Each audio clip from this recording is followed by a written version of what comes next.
Iran যুদ্ধের সর্বশেষ অবস্থা জানতে সাথেই থাকুন। গত কয়েক ঘণ্টায় যা যা ঘটেছে।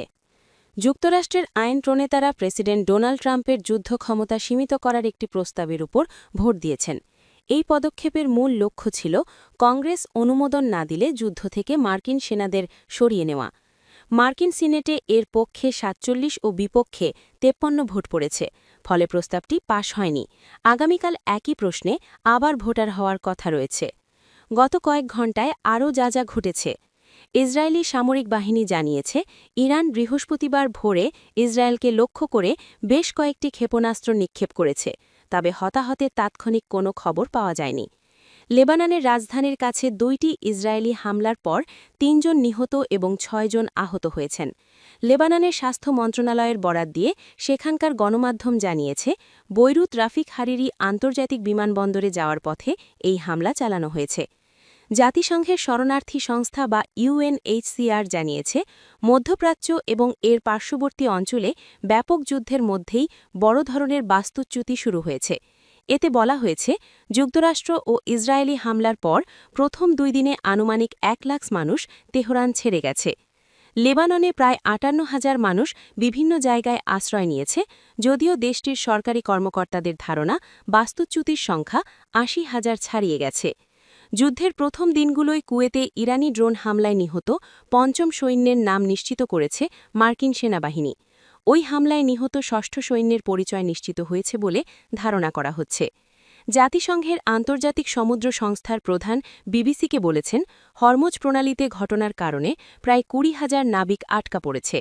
ওমান থেকে ব্রিটিশ নাগরিকদের ফিরিয়ে আনার জন্য দেশটির সরকারের বিমানটি বুধবার সন্ধ্যায় কারিগরি ত্রুটির কারণে উড্ডয়ন করতে পারেনি। কাতার এয়ারওয়েজ জানিয়েছে, তারা মধ্যপ্রাচ্য থেকে ইউরোপের বেশ কয়েকটি শহরে বৃহস্পতিবার অন্যান্য ত্রাণ ফ্লাইট পরিচালনা করবে।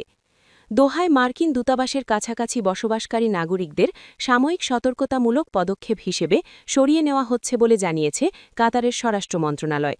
এই সপ্তাহে সৌদি আরব ও কুয়েটে অবস্থিত মার্কিন দূতাবাস এবং দুবাইতে অবস্থিত মার্কিন কনসুলেটে ড্রোন হামলার পর এই পদক্ষেপ নেওয়া হয়েছে।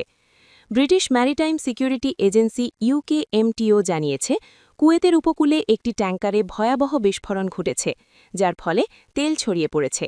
তবে অগ্নিকাণ্ডের কোনো খবর পাওয়া যায়নি এবং ক্রুরা নিরাপদ এবং সুস্থ আছেন। ইরানের সাথে ইসরায়েলের যুদ্ধের মাশুল গুনতে হচ্ছে সপ্তাহে ৯ বিলিয়ন শেকেল। ইসরায়েলি অর্থ মন্ত্রণালয় জানিয়েছে, ইরানের সাথে ইসরায়েল ও যুক্তরাষ্ট্রের যুদ্ধের ফলে দেশটির সাপ্তাহিক অর্থনৈতিক ক্ষতির পরিমাণ ৯ বিলিয়ন শেকেল। এখন ইসরায়েলের রেড লেভেল বা সর্বোচ্চ সতর্কতা জারি করা হয়েছে। এর ফলে কর্মক্ষেত্রে যাতায়াত সীমিত করা হয়েছে এবং স্কুল কলেজ বন্ধ রাখা হয়েছে। তবে বৃহস্পতিবার থেকে ইসরায়েল কিছু ক্ষেত্রে বিধিনিষেধ শিথিল করার ঘোষণা দিয়েছে।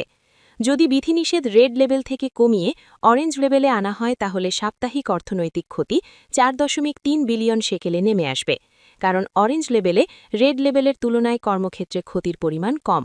প্রসঙ্গত, মার্কিন ডলার সমান ৩ শেকেলের কিছু বেশি। ইসরায়েলের প্রধান বিমানবন্দর খুলে গেছে। ৫ দিন বন্ধ থাকার পর ইসরায়েলের বেন গুরিয়ন বিমানবন্দর অবশেষে খুলে দেওয়া হয়েছে। ইরানে ইসরায়েল ও যুক্তরাষ্ট্রের যৌথ হামলা শুরুর পরে শনিবার ওই বিমানবন্দর বন্ধ করে দেওয়া হয়েছিল। আজ সকালে এথেন্স থেকে প্রথম একটি বিশেষ বিমান সেখানে অবতরণ করেছে।